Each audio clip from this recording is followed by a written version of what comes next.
সচিবালয়ের একটি গাড়ির সামনে কিন্তু ফায়ার ব্রিগেডের একজন কিন্তু এই মুহূর্তে এখানে শুয়ে পড়েছেন। আমাদেরকে মেরে ফেলতে চাইছিল রিস্কায়, আবার ধমক দেয় আমাদেরকে। কত বড় সাহস! সেই রাত থেকে আমরা কাজ করতেছি এখানে। আমার এক ভাই মারা গেছে, আবার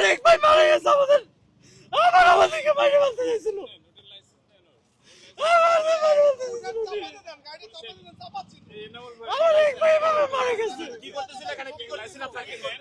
আমরা রিস্কা দিয়ে যাচ্ছি, এদিক দিয়ে আমরা অধিদপ্তরে যাব। আমার ভাইয়ের জানাজা জোহরের পরে মেডিকেল থেকে লাস্টে অধিদপ্তরে যাব।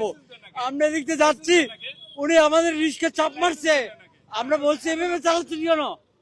উনি বলে তাহলে কিভাবে চালাবো আমরা? জোর করে উনি আবার ধমক মারে আমাদেরকে। আমরা এখানে রাত থেকে কাজ করতেছি, আমরা এখানে রাত থেকে কাজ